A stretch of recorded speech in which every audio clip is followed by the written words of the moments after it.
ದೇವರ ನಾಮಕ್ಕೆ ಮಹಿಮೆ ಉಂಟಾಗಲಿ. ಈ ಅನುಗ್ರಹೀತ ಸಮಯത്തിനായി ഞാൻ ദൈവത്തെ സ്തുതിക്കുന്നു. ಈ ಒಂದು ಆಶೀರ್ವಾದದಾಯಕವಾದಂತಹ ಸಮಯಕ್ಕೆ ನಾನು ದೇವರಿಗೆ ಸ್ತೋತ್ರನ ಸಲ್ಲಿಸ್ತೇನೆ. I thank the Lord for giving this blessed time. നിങ്ങൾ പലരെയും എനിക്ക് നേരിട്ട് അറിയില്ല എന്നുവരികിലും നിങ്ങളുടെ സഭയുടെ ശുശ്രൂഷകളെ ഓർത്ത് മിക്കവാറും ദിവസങ്ങളിൽ പ്രാർത്ഥിക്കുവാനുള്ള അവസരം ദൈവം എനിക്ക് നൽകിയിട്ടുണ്ട്. ಸಭೆಯಲ್ಲಿರುವಂತಹ ಎಲ್ಲರನ್ನ ನಾನು ವೈಯಕ್ತಿಕವಾಗಿ ಅರೆಯದೇ ಇದ್ರೂ ಸಹ ಈ ಸಭೆಯ ಸೇವಾ ಕಾರ್ಯಗಳಿಗಾಗಿ ನಾನು ಅವಾಗ ಪ್ರಾರ್ಥನೆ ಮಾಡುತ್ತಾ ಇರುವಂತನಾಗಿದ್ದೇನೆ. ಈ ಒಂದು I don't not know each one of you, I still remember the ministry from Agape Assembly. മാത്രമല്ല ഞങ്ങളുടെ സഭയിലുള്ള പ്രിയപ്പെട്ടവരും അഗപ്പെ അക്സെപ്റ്റ് മിനിസ്ട്രീസിന്റെ പ്രവർത്തനങ്ങളെ ഓർക്കുകയും പ്രാർത്ഥിക്കുകയും ചെയ്യാറുണ്ട്. ಅದು ಮಾತ್ರವಲ್ಲದೆ ಅಕ್ಸೆಪ್ಟ್ ಸೇವೆಯನ್ನ ಕೂಡ ನಾನು ನೆನಪಿಸಿ ಪ್ರಾರ್ಥನೆಯನ್ನ ಮಾಡುವಂತನಾಗಿದ್ದೇನೆ. I remember accept ministry also in my prayers. പ്രത്യേകിച്ച് കർത്താവിന്റെ ശ്രേഷ്ഠദാസന്റെ രാജു മാത്യു ആയിട്ടും അതുപോലെ തന്നെ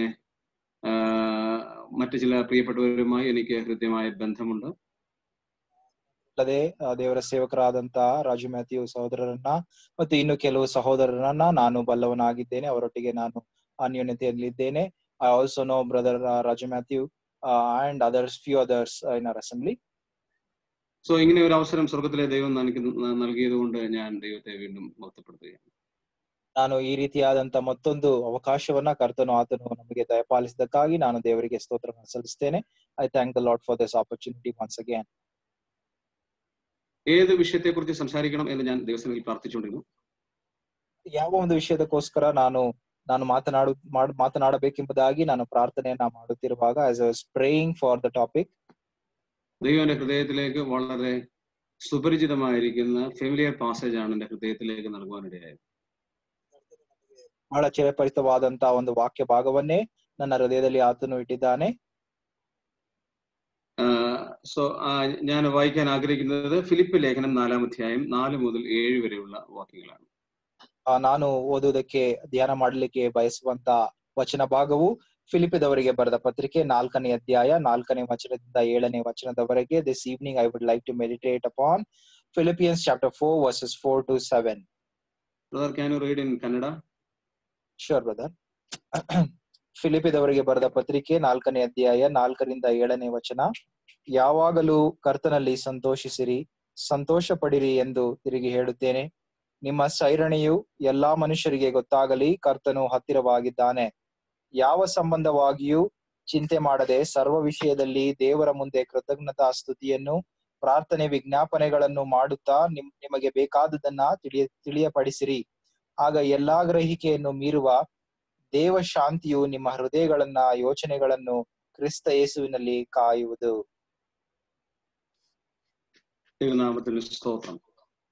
ದೇವರ ನಾಮಕ್ಕೆ ಮಹಿಮೆ ಉಂಟಾಗಲಿ. ഈ വായിച്ച വാക്യങ്ങൾ നമ്മുടെ ജീവിതത്തിൽ ആത്മീയ അനുഗ്രഹത്തിന് കാരണമാക്കി തീർക്കട്ടെ. ನಾವು ಓದಿದಂತ ವಚನ ಭಾಗವು ನಮ್ಮ ಒಂದು ಆತ್ಮಿಕ ಜೀವಿತಕ್ಕೆ ಅದು ಆಶೀರ್ವಾದದಾಯಕವಾಗಿರಲಿ. The verses that we read may be a blessing to our spiritual life. നാം ഈ കാലഘട്ടത്തെ കുറിച്ച് ഓർക്കുമ്പോൾ വളരെ പ്രക്ഷുബ്ധമായിരിക്കുന്ന പ്രശ്നമായിരിക്കുന്ന ഒരു കാലഘട്ടമാണ് നാം നേരിട്ടുകൊണ്ടിരിക്കുന്നത്. ನಾವು ಈಗ ಈ ರೀತಿಯಾಗಿ ಜೀವಿಸುತ್ತಿರುವಂತಹ ಈ ಒಂದು ಸಮಯವು ಅದು ಬಹಳ ಕಷ್ಟಕರವಾಗಿರುವಂತಹ ಒಂದು ಸಮಯವಾಗಿರುವಂತದ್ದಾಗಿದೆ. The time that we are living is a difficult time. ഒരുപാട് ചേഞ്ചസ് സംഭവിച്ചുകൊണ്ടിരിക്കുകയാണ്. ಅನೇಕ ಬದಲಾವಣೆಗಳು ಆಗುತ್ತಿರುವಂತದ್ದಾಗಿದೆ. We see a lot of changes happening.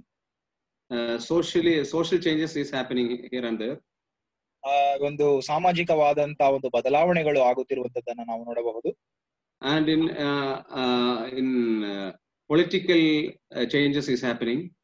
ಮತ್ತು ಈ ಒಂದು ರಾಜಕೀಯವಾದಂತಹ ಒಂದು ಬದಲಾವಣೆಗಳನ್ನ ಕೂಡ ನಾವು ನೋಡುತ್ತೇವೆ.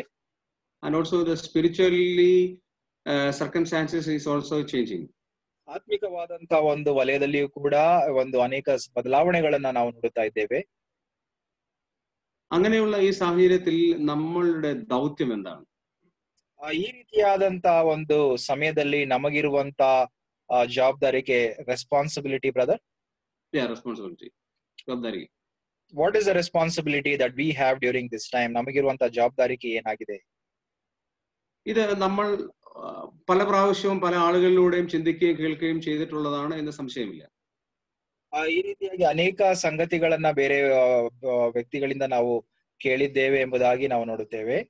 എന്നാൽ വളരെ വ്യത്യസ്തമായിരിക്കുന്ന ഒരു രീതിയിൽ ചില സത്യങ്ങൾ നിങ്ങളോട് സംസാരിക്കാനായിട്ടാണ് ഞാൻ ആഗ്രഹിക്കുന്നത്. ಆದರೂ ಕೆಲವು ಸತ್ಯಾಂಶಗಳನ್ನ ನಾನು ಈ ಒಂದು ವಚನ ಭಾಗದಿಂದ ನಾನು ನಿಮ್ಮೊಟ್ಟಿಗೆ ಹಂಚಿಕೊಳ್ಳೋದಕ್ಕೆ ನಾನು ಬಯಸನಾಗಿದ್ದೇನೆ. I would like to share few thoughts from these verses that we have red.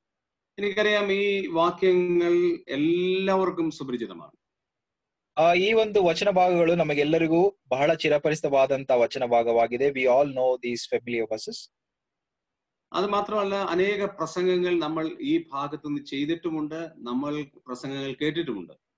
ನಾವು ಈ ಒಂದು ಭಾಗದಿಂದ ಪ್ರಸಂಗಗಳನ್ನ ಮಾಡಿದ್ದೇವೆ ಮತ್ತು ಪ್ರಸಂಗಗಳನ್ನ ಸಂದೇಶಗಳನ್ನ ನಾವು ಕೇಳಿದ್ದೇವೆ. We have heard messages and we have also preached messages from these versus.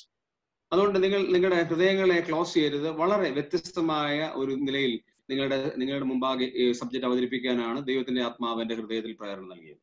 ಆದುದರಿಂದ ನಾವು ಇದರಲ್ಲಿ ಹೊಸದಾಗಿ ಏನು ಇಲ್ಲ ಎಂಬುದಾಗಿ ನಾವು ನಮ್ಮ ಮನಸ್ಸನ್ನ ನಾವು ಮುಚ್ಚಿಕೊಳ್ಳದೆ ಬೇರೆ ರೀತಿಯಾಗಿ ಕರ್ತನ ಆತ್ಮನು ಆತನು ನಮ್ಮೊಟ್ಟಿಗೆ ಮಾತನಾಡುತ್ತಾನೆಂಬುದಾಗಿರುವಂತಹ ತೆರೆದ ಹೃದಯದಿಂದ ನಾವು ಕೇಳುವವರಾಗಿರೋಣ. Let us be open minded and listen to the word of God. Philip ലേഖനം എന്ന് പറയുന്നത് ലേഖനങ്ങളിൽ ഏറ്റവും സിമ്പിൾ ആയ ഒരു ലേഖനമാണ്. ಫಿಲಿಪಿದವರಿಗೆ ಬರೆದ ಪತ್ರಿಕೆಗಳಲ್ಲಿಯೇ ಬಹಳ ಸರಳವಾದಂತ ಒಂದು ಪತ್ರಿಕೆಯಾಗಿದೆ. The simplest letter among the letters or the epistles in the New Testament is Philippians. ക്രിസ്തീയ ജീവിതം എന്നുള്ള ഒരു തലക്കെട്ടിൽ നമുക്ക് ഈ ഫിലിപ്പ് ലേഖനത്തെ പഠിക്കാൻ കഴിയും.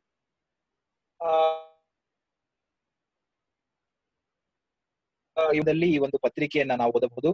On the theme are the heading of Christian living we can read this letter.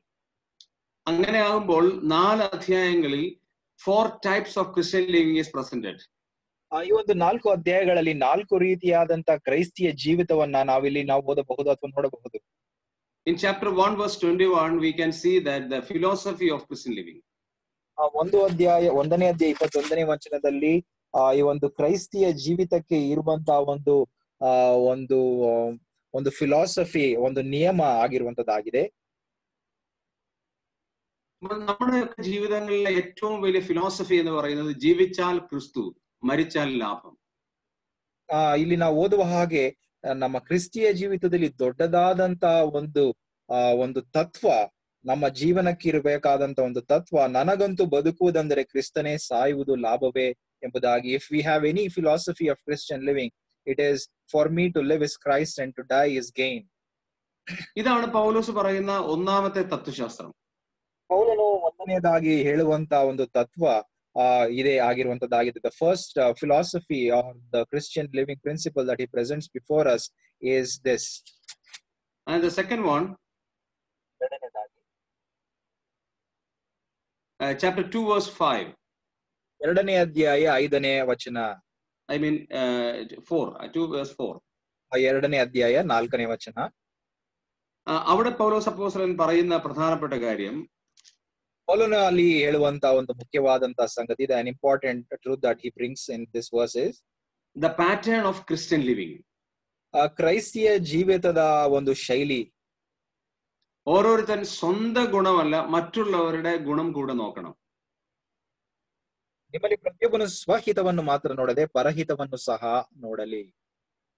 4 ഉദാഹരണങ്ങൾ ആ 2ാം അധ്യായത്തിൽ പൗലോസ് അപ്പോസ്തലൻ നമ്മുടെ മുമ്പിൽ തെളിവാക്കുന്നുണ്ട്. ಅಪೊಸ್ತಲನಾದ ಪೌಲನು ಆತನು 4 ಉದಾಹರಣೆಗಳನ್ನ ಆ ಒಂದು ಅಧ್ಯಾಯದಲ್ಲಿ ಆತನು ತೋರಿಸುವಂತನಾಗಿದ್ದಾನೆ. ಅಪೊಸ್ತಲ್ Pal brings 4 examples from this chapter. ഒന്നാമത് കർത്താവായ യേശുക്രിസ്തു സ്വന്തം ഗുണം നോക്കാതെ മറ്റുള്ളവരുടെ ഗുണം നോക്കിയ ആളാണ്. ಮೊದಲನೇದಾಗಿ ನಮ್ಮ ಕರ್ತನಾದಂತ ಯೇಸು ಕ್ರಿಸ್ತನು ಆತನು ತನ್ನ ಸ್ವಂತ ಹಿತವನ್ನ ನೋಡದೆ ಇತರರ ಹಿತವನ್ನ ಆತನು ನೋಡಿದಂತನಾಗಿದ್ದನು. Our Lord Jesus Christ did not consider himself, but he thought about or he gave interest to the interest of others. രണ്ടാമത് പൗലോസ് തന്റെ ഇഷ്ടമല്ല മറ്റുള്ളവരുടെ ഇഷ്ടം നോക്കി. Even secondly, Paul looked for the interest of others than his own interest. ಪೌಲನು ಕೂಡ ಆತನು ಸ್ವಂತ ಹಿತವನ್ನ ನೋಡದೆ ಇತರರ ಹಿತವನ್ನ ನೋಡಿದನು. മൂന്നാമത് എപ്പഫ്രോദിത്തോസ് എന്ന് പറയുന്ന വ്യക്തി, ഐ മീൻ തിമോഥെയോസ് എന്ന് പറയുന്ന വ്യക്തിയെ കാണാൻ കഴിയും. അദ്ദേഹവും സ്വന്തം ഗുണമല്ല മറ്റുള്ളവരുടെ ഗുണമാണ് നോക്കിയത്. We see thirdly Timothy, who also looked for sought for others, interest of the others and not himself. himself. ತಿಮೋತಿಯನ್ನು ಕೂಡ ಆತನು ಇತರರ ಒಂದು ಹಿತವನ್ನ ನೋಡಿದನು, ತನ್ನ ಹಿತವಲ್ಲ. ലാസ്റ്റ് നാലാമതായിട്ട് എപ്പപ്രോദിത്തോസ് എന്ന് പറയുന്ന ആൾ സ്വന്തം ഗുണം നോക്കാതെ മറ്റുള്ളവരുടെ ഗുണം നോക്കിയതായി ചാപ്റ്റർ 2 നമ്മൾ കാണുന്നു. ಮತ್ತು 2ನೇ ಅಧ್ಯಾಯದಲ್ಲಿ ಎಪಫ್ರೋದಿತನನ್ನ ನಾವು ಅಲ್ಲಿ ನೋಡುತ್ತೇವೆ. ಆತನು ಕೂಡ ಇತರರ ಚಿಂತೆಯನ್ನ ಮೊದಲು ಆತನು ನೋಡುವಂತನಾಗಿದ್ದನು. Even Epaphroditus was also a brother who looked for others interest of the others. അതാണ് നമ്മുടെ ഏറ്റവും വലിയ മാതൃക എന്ന് പറയുന്നത്. This is the greatest example that is set before us. ನಮಗಿರುವಂತ ಉನ್ನತವಾದಂತ ಉದಾಹರಣೆ ಇದೆ ಆಗಿರುವಂತದ್ದಾಗಿದೆ. എന്നാൽ മൂന്നാമത്തെ അധ്യായത്തിലേക്ക് വരുമ്പോൾ, ನಾವು 3ನೇ ಅಧ್ಯಾಯಕ್ಕೆ ಬರುವಾಗ, when we come to chapter 3 and verse 14, 14ാമത്തെ വാക്യത്തിൽ നമുക്ക് കാണാൻ കഴിയുന്നത് 14ನೇ ವಚನದಲ್ಲಿ നമ്മുടെ ലക്ഷ്യമാണ് the price of Christian living. ನಮ್ಮ ಒಂದು ಕ್ರಿಸ್ತಿಯ ಜೀವಿತದ ಲಕ್ಷ್ಯವಾಗಿರುವಂತದ್ದಾಗಿದೆ, ಆ ಒಂದು ಗುರಿ ಆಗಿರುವಂತದ್ದಾಗಿದೆ. അപ്പൊ നമ്മുടെ ലക്ഷ്യം എന്ന് പറയുന്നത് പിമ്പിലുള്ളതിനെ മറന്നുകൊണ്ട് മുമ്പിലോട്ട് പോകുന്ന ഏറ്റവും വലിയ കാഴ്ചയാണ്. ನಮ್ಮ ಹಿಂದೆ ಇರುವಂತ ಹಿಂದಿನ ಸಂಗತಿಗಳನ್ನ ಮರೆತು ಬಿಟ್ಟು ಮುಂದಿನವುಗಳನ್ನ ಹಿಡಿಯುವುದಕ್ಕೆ ಎದೆ ಬೊಗ್ಗಿದವರಾಗಿ ಎಂಬುದಾಗಿ ಆತನು ಬರೆಯುತ್ತಾನೆ. forgetting what lies behind and straining forward to what lies ahead. പൗലോസിന് ഒരുപാട് സ്വന്തമായുള്ള കഴിവുകൾ ഉണ്ടായിരുന്നു. പക്ഷെ അതെല്ലാം താൻ വേണ്ടാന്ന് വെച്ചിട്ട് മുമ്പോട്ട് നോക്കി യേശുക്രിസ്തുവിന്റെ മാതൃക മാത്രം പിന്തുടരുന്ന ഒരു പൗലോസ്. Apostle Paul had many things of himself to boast, but he forgot everything and he looked to the Lord and he went forward. ಪೌಲನು ಆತನು ಅನೇಕ ಸಂಗತಿಗಳನ್ನು ಆತನು ಹೆಚ್ಚಳ ಪಡುವುದಕ್ಕೆ ಇದ್ದಾಗಿಯೂ ಕೂಡ ಆತನು ಅದನ್ನೆಲ್ಲವನ್ನ ಆತನು ಹಿಂದಕ್ಕೆ ಇಟ್ಟು ಕರ್ತನನ್ನೇ ಎದುರು ನೋಡುತ್ತಾ ಆತನು ಹೋದನು. 4ാമത്തെ അധ്യായത്തിലേക്ക് വരുമ്പോൾ, 4ನೇ ಅಧ್ಯಾಯಕ್ಕೆ ಬರುವಾಗ അവിടെ the power of Christian living കാണാൻ കഴിയും. ಆ ಒಂದು ಕ್ರಿಸ್ತಿಯ ಜೀವಿತದ ಒಂದು ಬಲವನ್ನ ನಾವಲ್ಲಿ ನೋಡುತ್ತೇವೆ. 13ാം വാക്യം verse 13 നമ്മൾ വായിക്കുന്നത്, I can do all things the one who strengtheneth me. 13ನೇ ವಚನದಲ್ಲಿ ನನ್ನನ್ನು ಬಲಪಡಿಸುವ ಆತನಲ್ಲಿದ್ದುಕೊಂಡು ಎಲ್ಲಕ್ಕೂ ಶಕ್ತನಾಗಿದ್ದೇನೆ ಎಂಬುದಾಗಿ ಓದುತ್ತೇವೆ. ಕ್ರಿಸ್ತಿಯ ಜೀವಿತದ ബലവನ್ನ ನಾವು ನೋಡುತ್ತೇವೆ. അപ്പോൾ 4ാം അധ്യായത്തിലെ പ്രധാനപ്പെട്ട വിഷയം നമ്മൾ ചിന്തിച്ചു കഴിഞ്ഞ് നമ്മൾ വായിച്ച വാക്യങ്ങളിലേക്ക് മടങ്ങി വരാം. ನಾವು ಮೊದಲನೇದಾಗಿ ಓದಿದಂತ 4ನೇ ಅಧ್ಯಾಯದ ವಚನಕ್ಕೆ ನಾವು ಬರೋಣ. Let us come back to the verses that we read in the beginning. ഈ 4 മുതൽ 7 വരെയുള്ള വാക്യങ്ങളിലെ വളരെ വ്യത്യസ്തമായ 4 നിലകളിൽ നമുക്ക് ചിന്തിക്കുവാനായിട്ട് സാധിക്കും. The verses from 4 to 7 we can meditate in 4 ways. 4 ರೀತಿಯಲ್ಲಿ 4ನೇ ಅಧ್ಯಾಯದ 4ರಿಂದ 7ನೇ ವಚನದವರೆಗೆ ನಾವು ಅಧ್ಯಯನ ಮಾಡಬಹುದು. ഒന്നാമത് കർത്താവിൽ എപ്പോഴും സന്തോഷിപ്പിൻ. ಮೊದಲನೆಯದು ಕರ್ತನಲ್ಲಿ ಯಾವಾಗಲೂ ಸಂತೋಷಿಸಿರಿ ಎಂಬುದಾಗಿ. Rejoice in the Lord always. രണ്ടാമതായി നിങ്ങളുടെ സൗമ്യത സകല മനുഷ്യരും അറിയട്ടെ. ಎರಡನೆಯದಾಗಿ ನಿಮ್ಮ ಸೈರಣೆಯು ಎಲ್ಲಾ ಮನುಷ್ಯರಿಗೆ ಗೊತ್ತಾಗಲಿ. Secondly, let your reasonableness be known to everyone. മൂന്നാമതായി ഒന്നിനെ കുറിച്ചും വിചാരപ്പെടരുത്, നമ്മുടെ ആവശ്യങ്ങൾ ദൈവത്തോട് പറയണം. ಮೂರನೇದಾಗಿ ಯಾವ ಸಂಬಂಧವಾಗಿಯೂ ಚಿಂತೆ ಮಾಡದೆ ಸರ್ವ ವಿಷಯದಲ್ಲಿ ದೇವರ ಮುಂದೆ ಕೃತಜ್ಞತಾಸ್ತುತಿಯನ್ನು ಪ್ರಾರ್ಥನೆಯ ವಿಜ್ಞಾಪನೆಗಳನ್ನ ಮಾಡುವಂತದ್ದು. Thirdly, do not be anxious about anything, but in everything by prayer and supplication with thanksgiving let your request be known. ഈ 3 കാര്യങ്ങൾ നമ്മുടെ വ്യക്തിപരമായ ജീവിതത്തിൽ നാം ചെയ്യുമ്പോൾ നമുക്കുണ്ടാകുന്ന റിസൾട്ട് ആണ് 7ാം വാക്യത്തിനായി പറഞ്ഞിരിക്കുന്നത്. ಈ ರೀತಿಯಾಗಿ ಈ 3 ಸಂಗತಿಗಳನ್ನ ನಾವು ನಮ್ಮ ಕ್ರಿಸ್ತಿಯ ಜೀವಿತದಲ್ಲಿ ಮಾಡುವಾಗ 7ನೇ ವಚನದಲ್ಲಿ ಬರುವಂತ ಫಲಿತಾಂಶವನ್ನ ನಾವು ಅಲ್ಲಿ ನೋಡುತ್ತೇವೆ. When we do these 3 things in our Christian life, the result is what we see in the verse 7. Okay, ഒന്നാമത്തെ വാക്യത്തിലേക്ക് നമുക്ക് വരാം. 4ാമത്തെ വാക്യത്തിലേക്ക് വരാം. Let us come to verse 4. കർത്താവിൽ എപ്പോഴും സന്തോഷിപ്പിൻ. ಯಾವಾಗಲೂ ಕರ್ತನಲ್ಲಿ ಸಂತೋಷಿಸಿರಿ. Verse 4, rejoice in the Lord always. നാം കന്നഡയിലും മലയാളത്തിലും വായിക്കുമ്പോൾ ഒരേ പദമാണ് കാണാൻ കഴിയുന്നത്, സന്തോഷം. ಸಂತೋಷ ಎಂಬ ಪದವನ್ನ ನಾವು ಮಲಯಾಳಮಾಗಲಿ ಕನ್ನಡದಲ್ಲಾಗ್ಲಿ ಅಲ್ಲಿಂದ ನಾವು ಆ ಒಂದು ಪದವನ್ನ ನೋಡುತ್ತೇವೆ. എന്നാൽ ഇംഗ്ലീഷിൽ വായിക്കുമ്പോൾ അതിന് പകരം ഹാപ്പി എന്ന വാക്കിന് പകരം റിജോയ്സ് എന്ന പദമാണ് ഉപയോഗിച്ചിരിക്കുന്നത്. ಆದರೆ ಇಂಗ್ಲಿಷ್ ನಲ್ಲಿ ನಾವು ನೋಡುವಾಗ ಹ್ಯಾಪಿ ಎಂಬ ಪದವನ್ನ ಬಳಸದೆ ರಿಜಾಯ್ಸ್ ಎಂಬುದಾಗಿ ನಾವು ನೋಡುತ್ತೇವೆ. In English we use the word is used is rejoice. എന്താണ് റിജോയ്സ് എന്ന വാക്കിന്റെ അർത്ഥം? റിജോയ്സ് ಎಂಬುದಾಗಿರುವಂತ ಪದಕ್ಕೆ ಅರ್ಥವೇನು? What is the meaning of word rejoice? എന്നാൽ അതിനേക്കാൾ എളുപ്പം എന്ത് അല്ല എന്ന് പറയുന്നതായിരിക്കാം കുറച്ചുകൂടെ സ്വീകാര്യമായ കാര്യം. ಏನು ಇದರ ಅರ್ಥ ಅಲ್ಲ ಎಂಬುದಾಗಿ ನಾವು ಅರ್ಥ ಮಾಡಿಕೊಳ್ಳುವುದಾದ್ರೆ ಒಳ್ಳೆಯದಾಗಿರುತ್ತದೆ. What we can do is we will understand what is not the meaning of the word rejoice. നമ്മൾ സന്തോഷം എന്ന പദത്തിന് നമുക്ക് മനസ്സിലാക്കാൻ കഴിയുന്ന ഒരു കാര്യം, എന്തെങ്കിലും സംഭവിക്കുമ്പോൾ നമുക്ക് ലഭിക്കുന്നതായ ഒരു കാര്യമാണ് സന്തോഷം എന്ന് പറയുന്നത്. That means happy because something happened. ಈ ಒಂದು ಸಂತೋಷ ಎಂಬುದಾಗಿ ನಾವು ನೋಡುವಾಗ ಏನೋ ಒಂದು ಸಂಭವ ನಮಗೆ ದೊರೆಯಿತು ಅಥವಾ ಲಭಿಸಿತು ಎಂಬುದಾಗಿ ಅದರಲ್ಲಿ ನಾವು ಸಂತೋಷಗೊಳ್ಳುವಂತದ್ದು ಸಾಧಾರಣವಾಗಿ ಈ ರೀತಿಯಾಗಿ ಅರ್ಥ ಮಾಡಿಕೊಳ್ಳುತ್ತೇವೆ. We got a job. ನನಗೆ ಒಂದು ಕೆಲಸವು ಸಿಕ್ಕಿತು. So we are very happy. ಅದು ಬಹಳ ಸಂತೋಷ. We got a new shirt. ಒಂದು ಹೊಸ ಅಂಗಿ ನನಗೆ ದೊರೆಯಿತು. ನಮಗೆ ಸಂತೋಷ ಆಯಿತು. ನಮಗೆ ಬಹಳ ಸಂತೋಷ. I am very happy.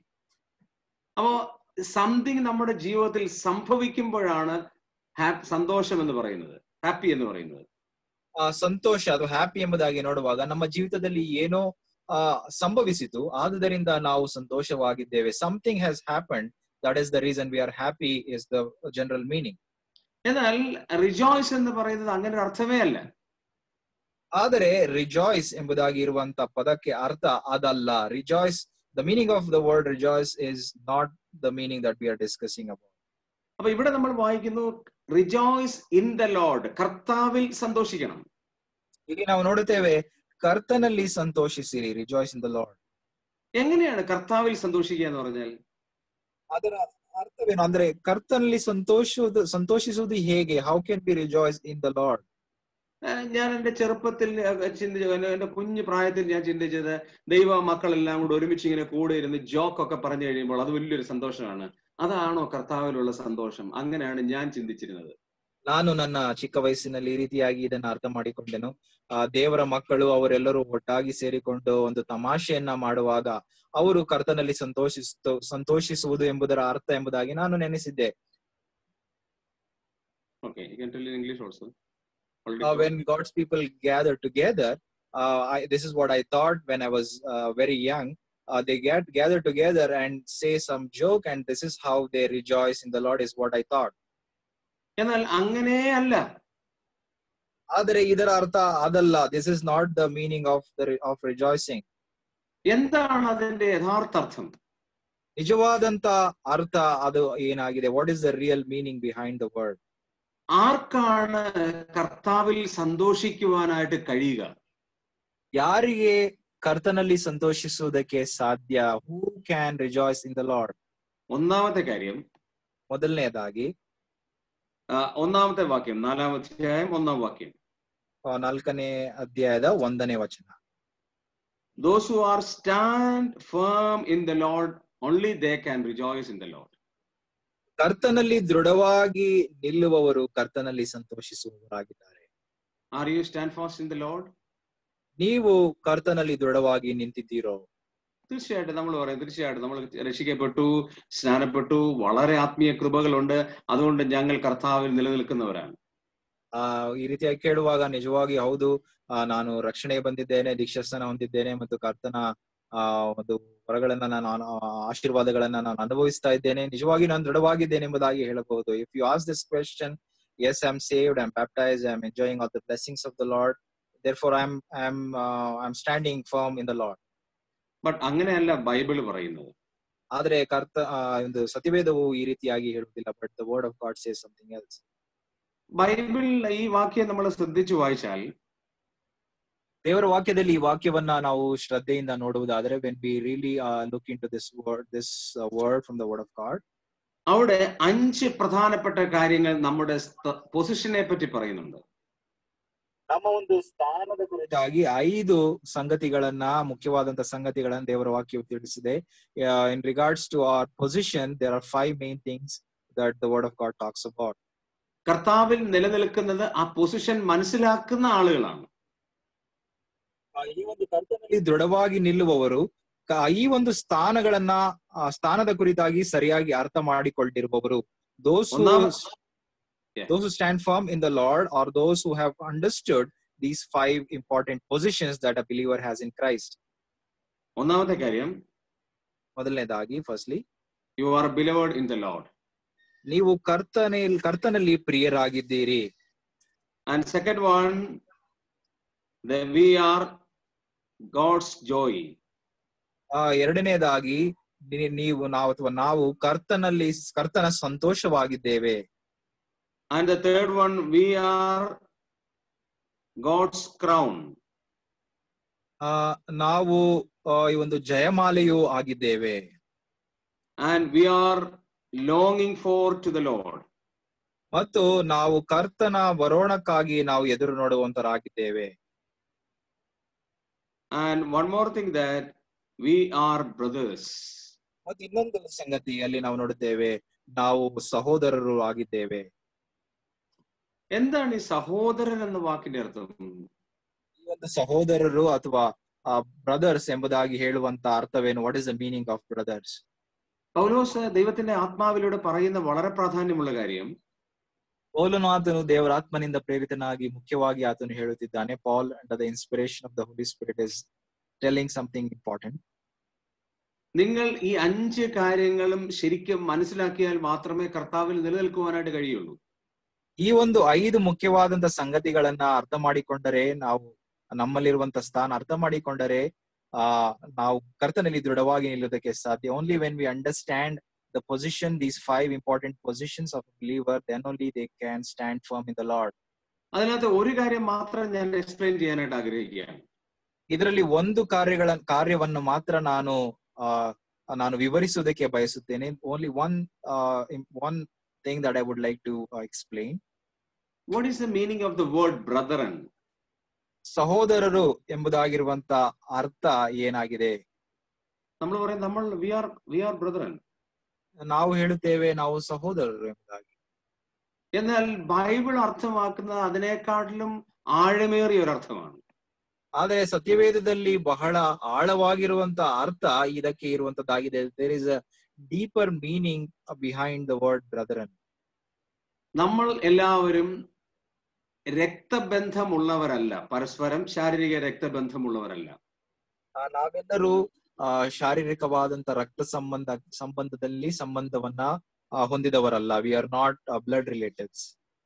എന്നാൽ ദൈവത്തിന്റെ വചനം പറയുന്നു we are blood related people. ಆದರೆ ದೇವರ ವಾಕ್ಯವು ತಿಳಿಸುತ್ತದೆ ನಾವು ನಿಜವಾಗಿಯೂ ರಕ್ತ ಸಂಬಂಧಿಗಳೇ ಎಂಬುದಾಗಿ. the word of God tells that we are indeed blood relatives. ഈ ലോകത്തിലെ ശാരീരിക ബന്ധത്തെക്കാൾ ഉന്നതമായ ഒരു ബന്ധമാണ് കർത്താവായ യേശു ക്രിസ്തുവിന്റെ രക്തബന്ധം എന്ന് പറയുന്ന ബന്ധം. ಈ ಲೋಕದಲ್ಲಿ ಇರುವಂತ ಈ ಒಂದು ಶಾರೀರಿಕವಾದಂತ ಬಂಧನಕ್ಕಿಂತ ಅಥವಾ ಸಂಬಂಧಕ್ಕಿಂತ ಕರ್ತನಾದಂತ ಯೇಸು ಕ್ರಿಸ್ತನ ಸುರಿಸಿದ ರಕ್ತದ ಮುಖಾಂತರ ಬಂದಿರುವಂತ ಬಂಧವು ಅದು ಉತ್ತಮ ಎಂಬುದಾಗಿ ದೇವರ ವಾಕ್ಯವು ತಿಳಿಸುತ್ತದೆ. More than the physical relationship, the relationship that we have in through the blood of Jesus Christ is far more superior than the former one. നമ്മൾ ഓർത്തു നോക്കിയാൽ നമ്മൾ വ്യത്യസ്ത കുടുംബങ്ങളിൽ ജനിച്ചു വളർത്തപ്പെട്ടവരാണ്. ನಾವು ನೋಡುವಾಗ ನಾವು ಬೇರೆ ಬೇರೆ ಹಿನ್ನೆಲೆ, ಬೇರೆ ಕುಟುಂಬದಿಂದ ನಾವು ಬಂದಿದ್ದೇವೆ. we are born in different families. നമ്മൾ പല മാതാപിതാക്കളാൽ ജനിക്കപ്പെട്ടവരാണ്. ನಾವು ಬೇರೆ ತಂದೆ ತಾಯಿಗಳಿಂದ ಹುಟ್ಟಿ ಬಂದಂತವರು. we have different we are from different parents.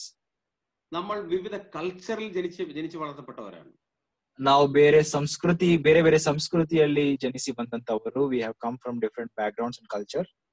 നമ്മുടെ ടെമ്പർമെന്റ്സും നമ്മുടെ ഇമോഷൻസും ഇതെല്ലാം ഡിഫറെന്റ് ആണ്.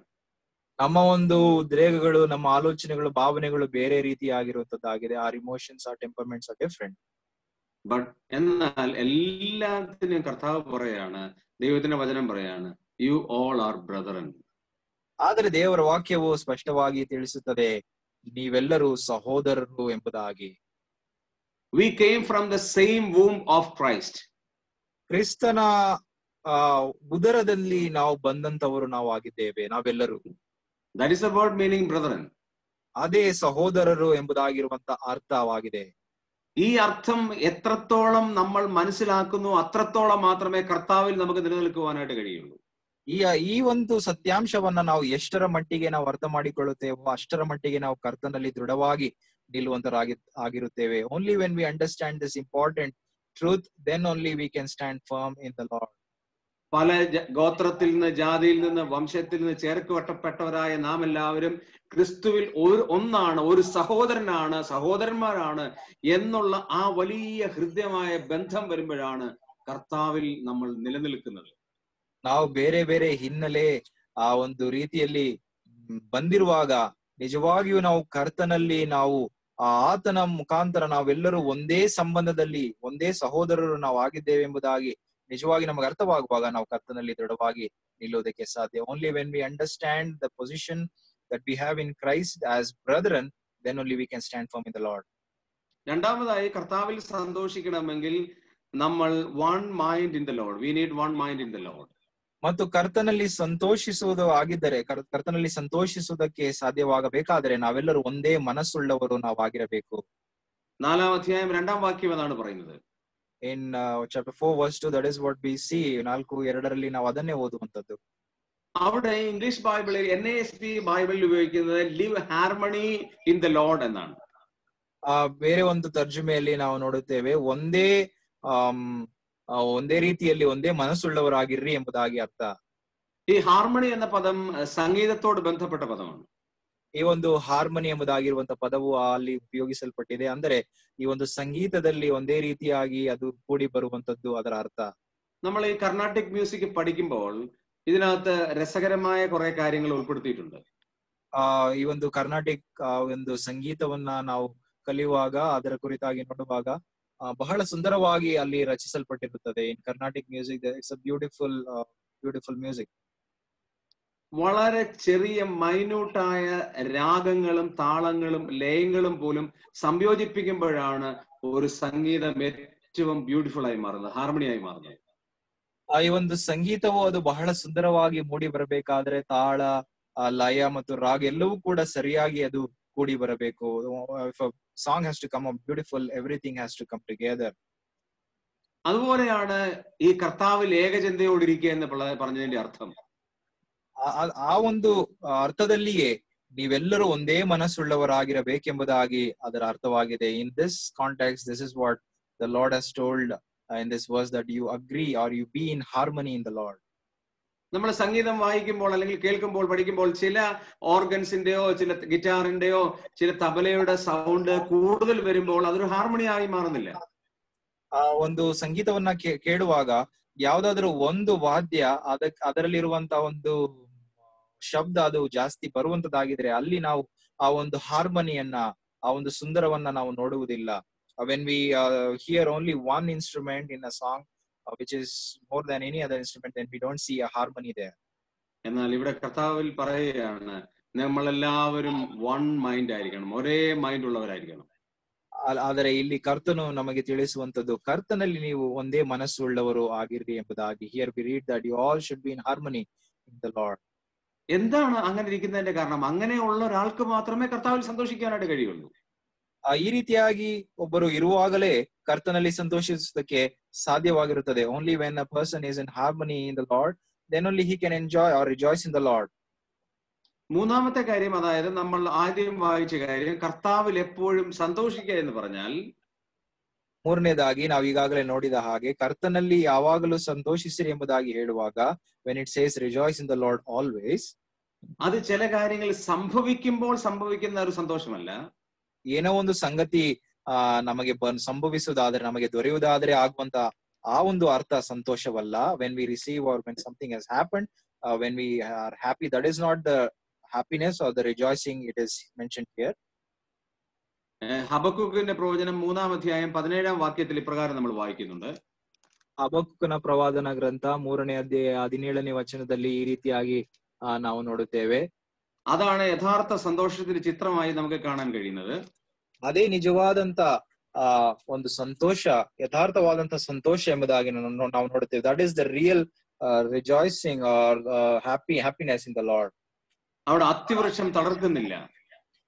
ಅಲ್ಲಿ ನಾವು ನೋಡುತ್ತೇವೆ ಅಂಜೂರವು ಚಿಗುರುವುದಿಲ್ಲ. We see that the fig tree does not blossom. മുന്തിരി വള്ളിയിൽ അനുഭവം ഇല്ല. ದ್ರಾಕ್ಷಲತೆಯಲ್ಲಿ ಹಣ್ಣು ಕಾಣುವುದಿಲ್ಲ. There is no fruit on the vines. Olive മരത്തിന്റെ പ്രയത്നം നിഷ്ഫലമാണ്. ಎಣ್ಣೆ ಮರಗಳ ಉತ್ಪತ್ತಿಯು ಶೂನ್ಯವಾಗಿದೆ. The fields of olive fail. നിലങ്ങൾ ആഹാരം വിളയിക്കുന്നില്ല. ಹೊಲಗದ್ದೆಗಳು ಆಹಾರವನ್ನ ಕೊಡದೆ ಹೋದರು ಎಂಬುದಾಗಿ ನೋಡುತ್ತೇವೆ. ಅಂತ fields yield no food. ആട്ടിൻകൂട്ടം തൊഴുത്തിൽ നിന്ന് നശിച്ചു പോവുകയാണ്. ಹಿಂಡು ಹಟ್ಟಿಯೊಳಗೆಯಿಂದ ನಾಶವಾಗಿ ಹೋಗುವುದನ್ನ ನಾವು ನೋಡುತ್ತೇವೆ. We see the flock is cut off from the fold. And ಗೋಶಾಲೆಗಳಲ್ಲಿ ಕന്നുಗಾಲಿಗಳಿಲ್ಲ. ಮಂದಿಯು ಕೊಟ್ಟಿಗೆಗಳಿಗೆ ಇಲ್ಲದೆ ಇರುವಂತದ್ದನ್ನ ನಾವು ನೋಡುತ್ತೇವೆ. And there is no herd in the stalls. ഇത്രയും കാര്യങ്ങൾ പ്രതികൂലമായി സംഭവിക്കുന്ന കാര്യങ്ങളാണ്. ಇದೆಲ್ಲವೂ ಕೂಡ ನಮಗೆ ಅಂದ್ರೆ ವಿರೋಧವಾಗಿ ನಡೆಯುವಂತ ನಮಗೆ ಅನಾನುಕೂಲವನ್ನ ತರುವಂತ ಒಂದು ಸಂಗತಿಗಳಾಗಿದೆ. All these things are uncomfortable to someone. പക്ഷേ ഹബക്കുക്ക് പറയുന്നത് എങ്കിലും ഞാൻ യഹോവയിൽ ആനന്ദിക്കും. ಆದರೆ ಹಬಕ್ಕುಕ್ ಹೇಳುವಂತದ್ದು ಆದರೂ ನಾನು ಯೆಹೋವನಲ್ಲಿ ಉಲ್ಲಾಸಿಸುವೆನು ಎಂಬುದಾಗಿ. Even then Habakkuk says, yet I will rejoice in the Lord.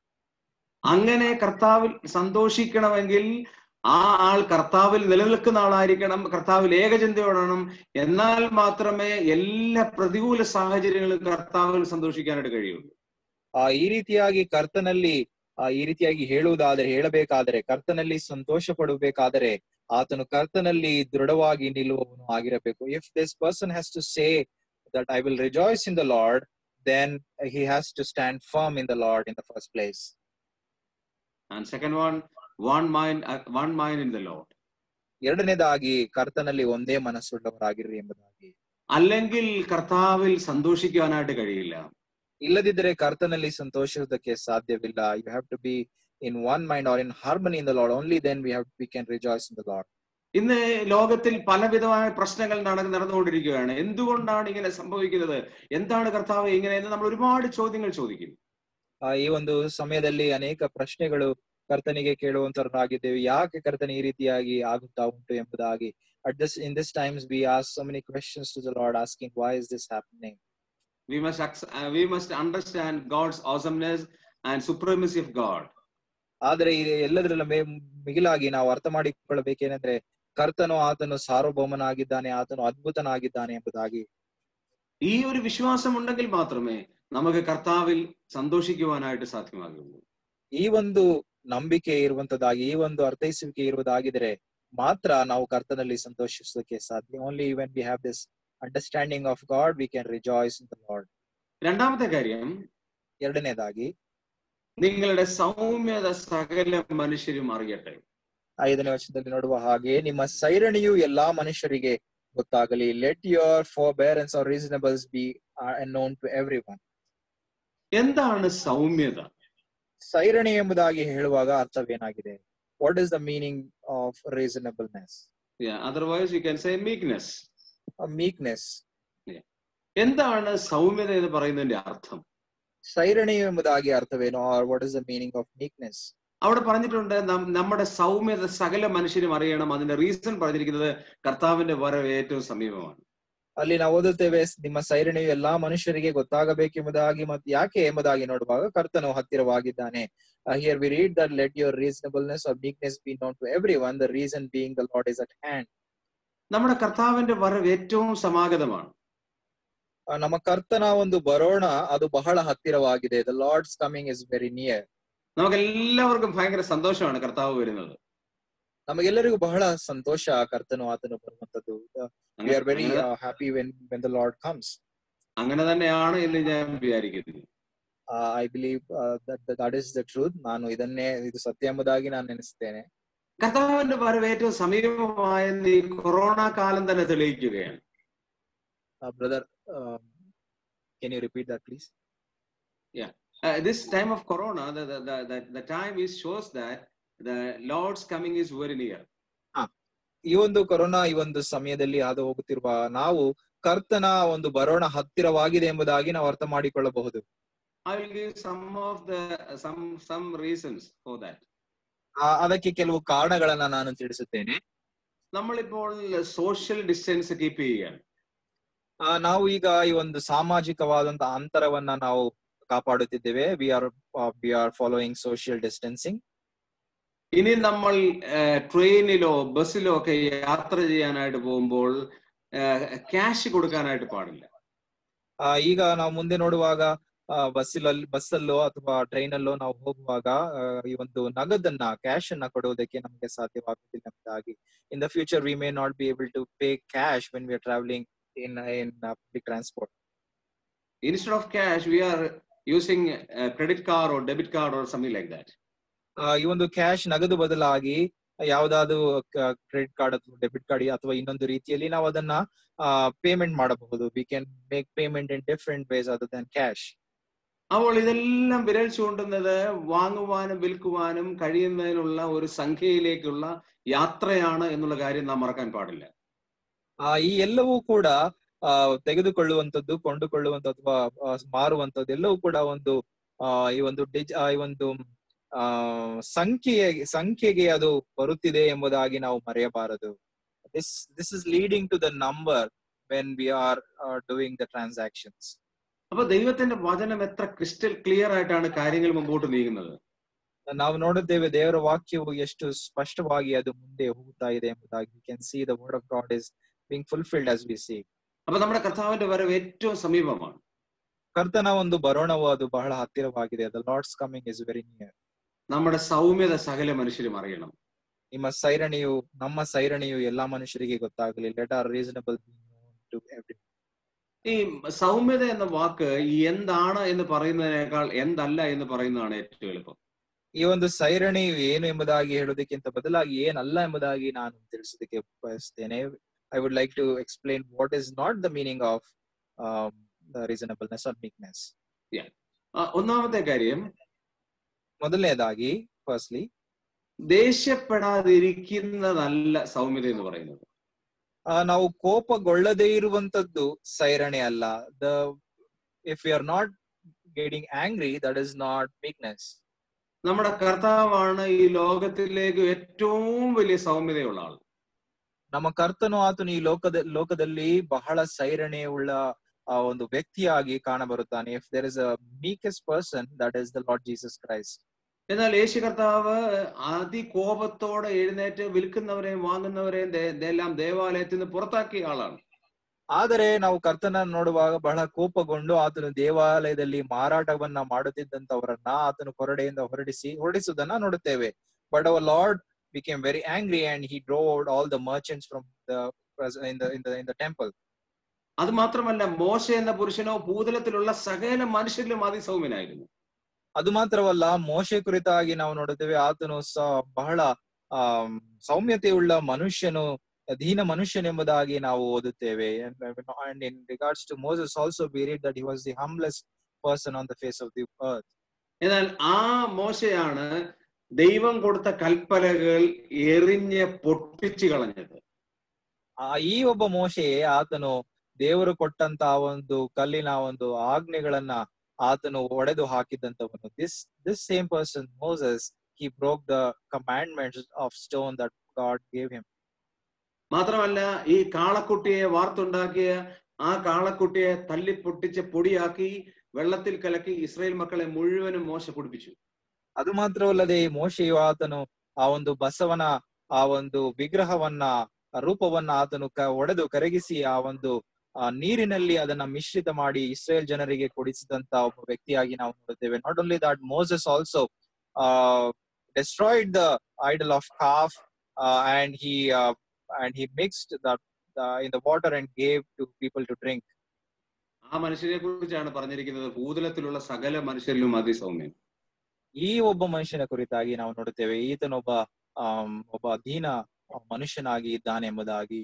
And about this Moses, it is told that he is the humblest person in the face of the world.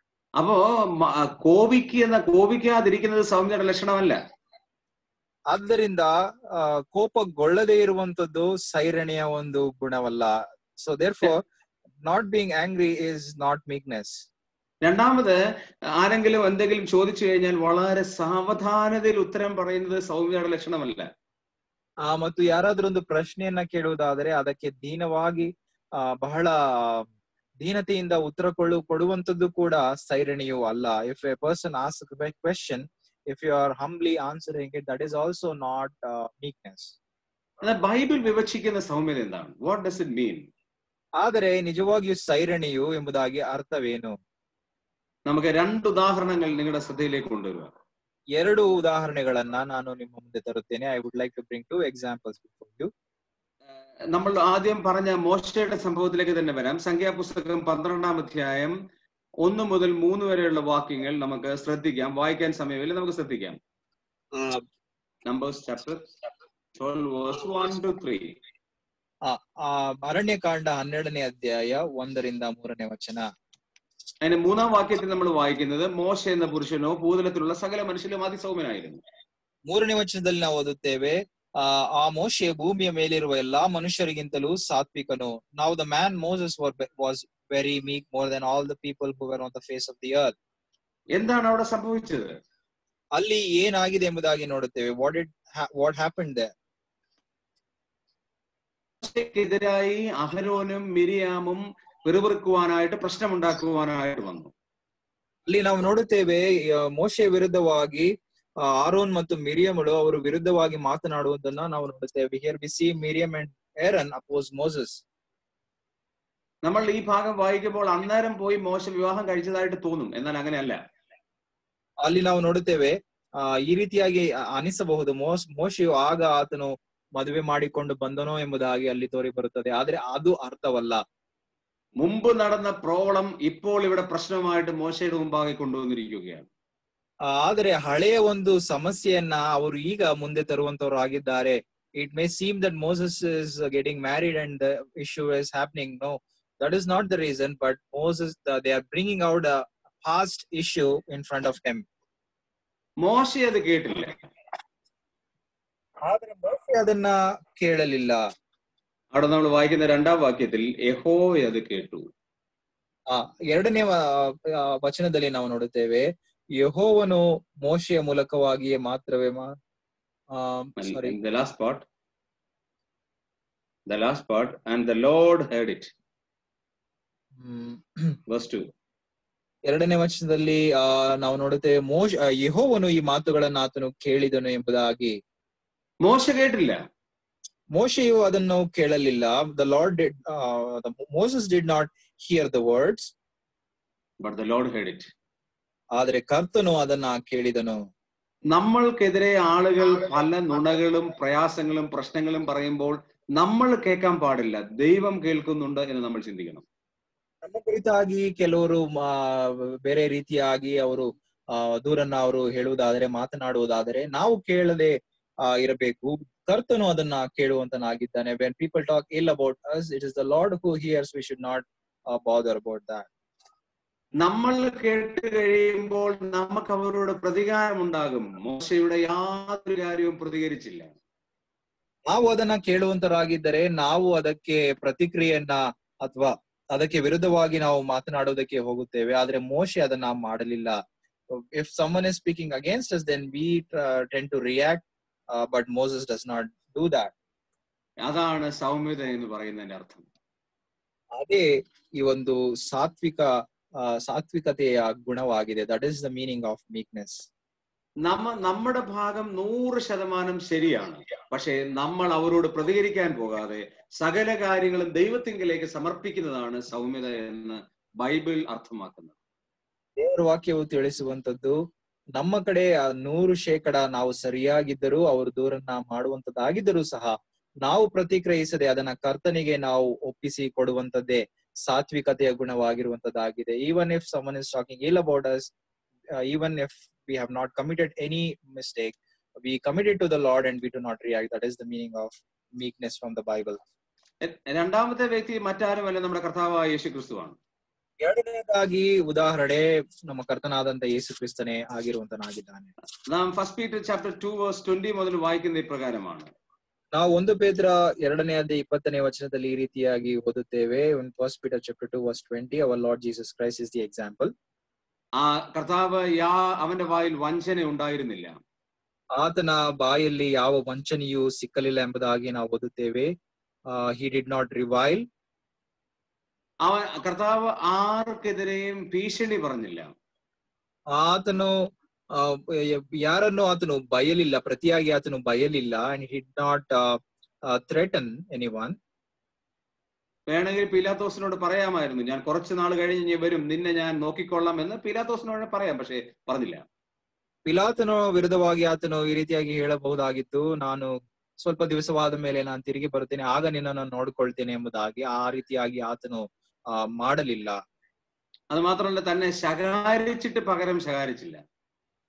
ಆತನನ್ನ ಬೆದರಿಸುವವರನ್ನ ಆತನು ಅಂದರೆ ಅಥವಾ ಬೈಯುವವರನ್ನ ಪ್ರತಿಯಾಗಿ ಆತನು ಬಯಲಿಲ್ಲ ಎಂಬುದಾಗಿ ನಾವು ನೋಡುತ್ತೇವೆ. he did not revile against who reviled him. പക്ഷെ ഒരു കാര്യം കർത്താവ് ചെയ്തു. ಆದರೆ ಒಂದು ಕಾರ್ಯವನ್ನ ಕರ್ತನು ಆತನು ಮಾಡಿದನು. but the Lord did one thing there. ന്യായമായി വിധിക്കുന്നവങ്കിൽ കാര്യം ഫലമേൽപ്പിച്ചു. ನ್ಯಾಯವಾಗಿ ತೀರ್ಪು ಮಾಡುವ ಆತನಿಗೆ ತನ್ನ ಕಾರ್ಯವನ್ನ ಒಪ್ಪಿಸಿದನು. but he continued entrusting himself to him who judges justly. അതാണ് യഥാർത്ഥ സൗമ്യത. ಅದೇ ನಿಜವಾದಂತ ಸಾತ್ವಿಕತೆ. this is the true meaning of meekness. നമ്മുടെ ജീവിതത്തിൽ അനേക ആളുകൾ പ്രശ്നമായി നമ്മുടെ അടുത്തേക്ക് വരുമ്പോൾ എല്ലാ കാര്യവും ദൈവത്തിങ്കിലേക്ക് സമർപ്പിക്കുക. ನಮ್ಮ ವಿರುದ್ಧವಾಗಿ ಕೆಲವರು ಅವರು ಬರುವಾಗ ನಾವು ಎಲ್ಲಾ ಕಾರ್ಯಗಳನ್ನ ಕರ್ತನಿಗೆ ನಾವು ಒಪ್ಪಿಸಿ ಬಿಡುವವರು ನಾವಾಗಿರಬೇಕು. if someone is coming with all the ill feelings, then we have to commit everything to the Lord. because God is on his throne. ಯಾಕೆಂದ್ರೆ ಕರ್ತನು ಆತನು സിംഹാസനാരൂഢനാಗಿದ್ದಾನೆ. അപ്പൊ നമുക്കെതിരെ ആളുകൾ പരിഭവങ്ങൾ പറയുമ്പോൾ നമ്മൾ മൗനമായിരുന്ന് സർവകാര്യവും ദൈവത്തിൽ സമർപ്പിക്കുന്നതാണ് ബൈബിൾ അർത്ഥമാക്കുന്ന സൗമ്യത എന്ന് പറയുന്നത്. ನಮ್ಮ ವಿರುದ್ಧವಾಗಿ ತಪ್ಪಾಗಿ ಮಾತನಾಡುತ್ತಿರುವಾಗ ಅದನ್ನ ನಾವು ಕರ್ತನಿಗೆ ಒಪ್ಪಿಸಿಕೊಡುವಂತದ್ದೇ ದೇವರ ವಾಕ್ಯಕ್ಕೆ ಅನುಗುಣವಾಗಿರುವಂತಹ ಸಾತ್ವಿಕತೆ ಆಗಿರುವಂತದ್ದಾಗಿದೆ. if someone is reviling against us, we commit it to the Lord. that is the true meaning of meekness. രണ്ടാമത്തെ കാര്യം, നിങ്ങളുടെ സൗമ്യത സകല മനുഷ്യരും അറിയണം. ಎರಡನೇದಾಗಿ ಅದನ್ನು ನೋಡಿದ್ದೇವೆ, ನಿಮ್ಮ ಸೈರಣೆಯು ಎಲ್ಲಾ ಮನುಷ್ಯರಿಗೆ ಗೊತ್ತಾಗಲಿ. ಮೂರನೇದಾಗಿ, ഒന്നിനെ കുറിച്ചും വിചാരപ്പെടരുത്. ಯಾವ ಸಂಬಂಧವಾಗಿಯೂ ಚಿಂತೆ ಮಾಡಬೇಡಿರಿ. do not be anxious about anything. ഞാൻ അതിനെ കുറിച്ച് ഒന്നും പറയുന്നില്ല. ನಾನು ಅದರ ಕುರಿತಾಗಿ ಏನನ್ನ ಹೇಳುವುದಿಲ್ಲ. കാരണം പ്രാവർത്തികമാക്കാത്ത കാര്യങ്ങൾ പ്രസംഗിക്കാനായിട്ട് ഞാൻ തയ്യാറല്ല. പിന്നെ പറയാം, പ്രാക്ടിക്കലി ചെയ്യാത്ത കാര്യത്തെ കുറിച്ച് ഞാൻ നിങ്ങളോട് ഉപദേശിക്കുവാനായിട്ട് I am not capable for that. ಪ್ರಾಯೋಗಿಕವಾಗಿ ಮಾಡಬೇಕಾಗಿರುವಂತಹ ಸಂಗತಿಯನ್ನ ನಾನು ಪ್ರಸಂಗ ಮಾಡುವುದಕ್ಕೆ ನನಗೆ ಸಾಧ್ಯವಾಗುವುದಿಲ್ಲ. I cannot preach about something that is practical. അതുകൊണ്ട് ഞാൻ ಆ കാര്യത്തെ കുറിച്ച് നമ്മൾ പല കാര്യത്തിൽ വിചാരപ്പെടുന്ന ആളുകളാണ്. ಆದುದರಿಂದ ನಾನು ಅದರ ಕುರಿತಾಗಿ ನಾನು ಹೇಳುವುದಿಲ್ಲ. ಯಾಕೆಂದ್ರೆ ಈ ಅನೇಕ ಕಾರ್ಯಗಳಿಗೆ ನಾವು ಚಿಂತೆ ಮಾಡುವವರೇ ಆಗಿದ್ದೇವೆ. because we do get anxious about many things. പക്ഷെ ഈ മൂന്ന് കാര്യങ്ങളും നമ്മൾ റിയലി പ്രാക്ടിക്കലി നമ്മൾ ചെയ്തു കഴിയുമ്പോൾ, ಆದರೆ ಈ ಮೂರು ಸಂಗತಿಗಳನ್ನ ನಾವು ಪ್ರಾಯೋಗಿಕವಾಗಿ ನಾವು ಮಾಡುವಾಗ, when we do all these things practically, 7ാം വാക്യത്തിൽ പറയാണ്, സകല ബുദ്ധിയും കവിയുന്ന ദൈവസമാധാനം നിങ്ങളുടെ ഹൃദയങ്ങളെയും നിലവുകളെയും ಕ್ರಿಸ್ತ ಯೇಸುವಿನಲ್ಲಿ ಕಾക്കും. ಈ ಒಂದು ಮೂರು ಸಂಗತಿಗಳನ್ನ ಮಾಡುವಾಗ 7ನೇ ವಚನದಲ್ಲಿ ತಿಳಿಸುವ ಹಾಗೆ, ಆಗ ಎಲ್ಲಾ ಗ್ರಹಿಕೆಯನ್ನು ಮೀರುವ ದೇವ ಶಾಂತಿಯು ನಿಮ್ಮ ಹೃದಯಗಳನ್ನು ಆಲೋಚನೆಗಳನ್ನ ಕ್ರಿಸ್ತ ಯೇಸುವಿನಲ್ಲಿ ಕಾಯುವುದು ಎಂಬುದಾಗಿ. when we do all these things, in verse 7 as we read, the peace of God which surpasses all understanding will guard your hearts and your minds in Christ Jesus. ഇവിടെ വായിക്കുന്ന വളരെ പ്രധാനപ്പെട്ട ഒരു കാര്യം കൂടെ പറഞ്ഞ് ഞാൻ അവസാനിപ്പിക്കാം. ಮುಖ್ಯವಾದಂತ ಒಂದು ಸಂಗತಿಯನ್ನ ಹೇಳಿ ನಾನು ಮುಗಿಸುತ್ತೇನೆ. I would like to say something important and would like to close. അവിടെ പറയാണ്, ಸಕಲ ಬುದ್ಧಿಯೇയും ಕವಿಯುന്ന ದೈವ ಸಮಾಧಾನ. ಇಲ್ಲಿ ನಾವು ಓದುತ್ತೇವೆ, ಎಲ್ಲಾ ಗ್ರಹಿಕೆಯನ್ನ ಮೀರುವ ದೇವ ಶಾಂತಿಯು ಎಂಬುದಾಗಿ, which surpasses all understanding. ഒരു ട്രാൻസ്ലേഷൻ പറയുന്നത് it passes all human understanding എന്നാണ്. ಇನ್ನೊಂದು ತರ್ಜುಮೆಯಲ್ಲಿ ನಾವು ನೋಡುತ್ತೇವೆ, ಮಾನುಷಿಕವಾದಂತ ಎಲ್ಲಾ ಗ್ರಹಿಕೆಯನ್ನ ಮೀರುವ ಎಂಬುದಾಗಿ, all human understanding. yes. എന്താണ് ഈ ഹ്യൂമൻ അണ്ടർസ്റ്റാൻഡിങ്ങിന് മനസ്സിലാകാത്തൊരു ദൈവ സമാധാനം? ಈ ಒಂದು ಮಾನುಷಿಕವಾದಂತ ಗ್ರಹಿಕೆಗೆ ಅರ್ಥವಾಗದೇ ಇರುವಂತ ದೇವರ ಸಮಾಧಾನ ಎಂಬುದಾಗಿ ಹೇಳುವುದಕ್ಕೆ ಅರ್ಥವೇನು? ഞാൻ ഇങ്ങനെ പറഞ്ഞ് അവസാനിപ്പിക്കട്ടെ. ಈ ರೀತಿಯಾಗಿ ಹೇಳಿ ನಾನು ಮುಗಿಸುತ್ತೇನೆ. അടുത്തിടയിൽ ഒരു ചെറുപ്പക്കാരൻ മരിച്ചു. ಮುಂದೆ ನಾವು ನೋಡುತ್ತೇವೆ, ಒಬ್ಬ ಯೌವನಸ್ಥನು ಆತನು ಸಾಯುತ್ತಾನೆ. a young person dies. no he already died. he died. ಒಬ್ಬ ಯೌವನಸ್ಥನು ಈಗಾಗಲೇ ಆತನು ಮರಣವನ್ನ ಹೊಂದಿದ್ದಾನೆ. ആ ബോഡി അവരുടെ വീട്ടിലേക്ക് കൊണ്ടുവരപ്പെട്ടു. ಆತನ ಒಂದು ಶವವನ್ನ ಆತನ ಮನೆಗೆ ಅವರು ತೆಗೆದುಕೊಂಡು ಬಂದರು. They brought the body to the house. 29 വയസ്സ് മാത്രം പ്രായം, 29-30 വയസ്സ് മാത്രം പ്രായമുള്ള ഒരാളാണ്. 29-30 ವರ್ಷದ ಒಬ್ಬ ಯವನಸ್ಥನಾದಂತ ಒಬ್ಬ ವ್ಯಕ್ತಿ. He was only 29-30 years old. അദ്ദേഹത്തിന് 2 മക്കളാണുള്ളത്. ಆತನಿಗೆ ಇಬ್ಬರೇ ಮಕ್ಕಳಿದ್ದರು. He had only 2 children. ഒരാൾക്ക് 3 വയസ്സും മറ്റൊരാൾക്ക് 1 വയസ്സും. ಒಬ್ಬನಿಗೆ ಒಂದು ಮಗುವಿಗೆ 3, ಇನ್ನೊಂದು ಮಗುವಿಗೆ 1 ವರ್ಷ. One was 3 and one was 1 year old. ആ നാട്ടുകാരെല്ലാം ആ ബോഡി കാണാനായിട്ട് അങ്ങോട്ട് വന്നു. ಆ ಒಂದು ಊರಿನ ಜನರೆಲ್ಲರೂ ಆ ಒಂದು ಶವವನ್ನ ನೋಡುವುದಕ್ಕೆ ಬರುವಂತರಾಗಿರುತ್ತಾರೆ ನೋಡ್ತೇವೆ. ಮತ್ತು and then we see that the whole village or all the people come to see his body.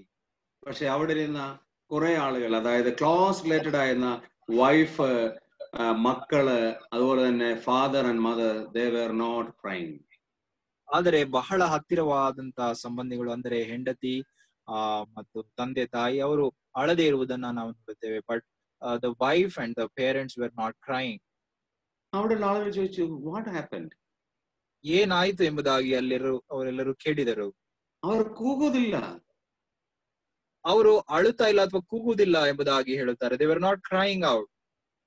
എന്താണ് അതിന്റെ കാരണം? ಅದಕ್ಕೆ ಕಾರಣವು ಏನಾಗಿದೆ? what is the reason? ഞങ്ങളുടെ അടുത്ത് ഇത് വല്ലതും സംഭവിച്ചായിരുന്നെങ്കിൽ ഞങ്ങൾ ഇവിടെ കൂകി ആകെപ്പാടെ പ്രശ്നം ഉണ്ടാക്കുമായിരുന്നു.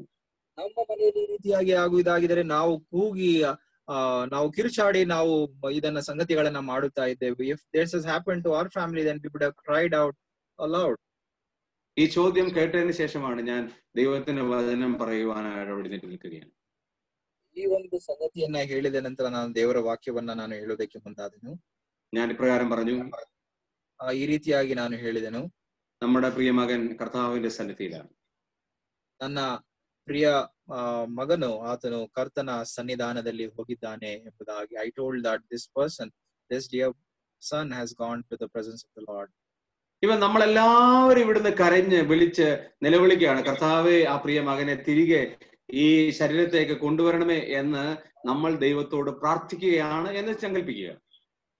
ಈ ರೀತಿಯಾಗಿ ನಾವು ಪ್ರಾರ್ಥನೆ ಮಾಡುತ್ತೇವೆ ಎಂಬುದಾಗಿ ನೀವು ನೆನೆಸಿಕೊಳ್ಳ್ರಿ. ಕರ್ತನೆ, ಈತನ ಒಂದು ಈತನು ತಿರುಗಿ ಆತನ ಜೀವಕ್ಕೆ ಬರಬೇಕು ಎಂಬುದಾಗಿ ನಾವು ಪ್ರಾರ್ಥನೆ ಮಾಡುತ್ತಿದ್ದೇವೆ ಎಂಬುದಾಗಿ ನೆನೆಸಿರಿ. ಅಪ್ಪ നമ്മുടെ പ്രാർത്ഥന ദൈവം കേട്ടു. ಈ ಪ್ರಾರ್ಥನೆಯನ್ನ ಕರ್ತನು ಆತನು ಕೇಳಿದನು ಎಂಬುದಾಗಿ ನೀವು ನೆನೆಸಿರಿ. അപ്പൊ ദൈവം പറയാണ്, മാനെ നീ ഭൂമിയിലേക്ക് പൊക്കോളൂ. ಕರ್ತನು ಆ ಒಬ್ಬ ಮಗನಿಗೆ ನೀನು ತಿರುಗಿ ಭೂಮಿಗೆ ಹೋಗು ಎಂಬುದಾಗಿ ಆತನು ಹೇಳುವುದಾದರೆ എന്താ ആ മോൻ പറയും? ಆತನು ಆ ಒಬ್ಬ ಮಗನು ಈ ರೀತಿಯಾಗಿ ಹೇಳುತ್ತಾನೆ, ഞാൻ പോകുന്നില്ല. ಆತನು ಹೇಳುತ್ತಾನೆ, ನಾನು ಹೋಗುವುದಿಲ್ಲ ಎಂಬುದಾಗಿ. കാരണം ഭൂമിയെക്കാളും എത്രയോ ഉന്നതമായിരിക്കുന്ന ഒരവസ്ഥയിലാണ് ഞാനിപ്പോ എത്തിയിരിക്കുന്നത്. ಯಾಕೆಂದ್ರೆ ನಾನು ಭೂಮಿಗಿಂತ ಉನ್ನತವಾದಂತ ಒಂದು ಸ್ಥಿತಿಗೆ ನಾನು ಬಂದಿರುವಂತ ಒಂದು ಸ್ಥಿತಿಯಲ್ಲಿ ನಾನಿದ್ದೇನೆ ಎಂಬುದಾಗಿ. അതുകൊണ്ട് എനിക്ക് തിരികെ ഭൂമിയിലേക്ക് പോകാനേ ആഗ്രഹമില്ല. ಆದುದರಿಂದ ನಾನು ತಿರುಗಿ ಭೂಮಿಗೆ ಹೋಗುವುದಕ್ಕೆ ನನಗೆ ಇಷ್ಟವೇ ಇಲ್ಲ ಎಂಬುದಾಗಿ ಆತನು ಹೇಳುತ್ತಾನೆ. അതുകൊണ്ടാണ് ഈ ഇരിക്കുന്ന ആളുകൾ ആരും കരയാതിരിക്കുന്നത്. ಆದುದರಿಂದ ಅವರು ಯಾರು ಅಳುತ್ತಿರಲಿಲ್ಲ. ഈ ലോകത്തെക്കാൾ വലിയൊരു സ്ഥലത്തേക്കാണ് പ്രിയ പൈതൽ ഇരിക്കുന്നതെന്നുള്ള ഉത്തമമായ ബോധ്യമുള്ളതുകൊണ്ട് അവിടെ ഇരിക്കുന്ന ആരും കരയുന്നില്ല.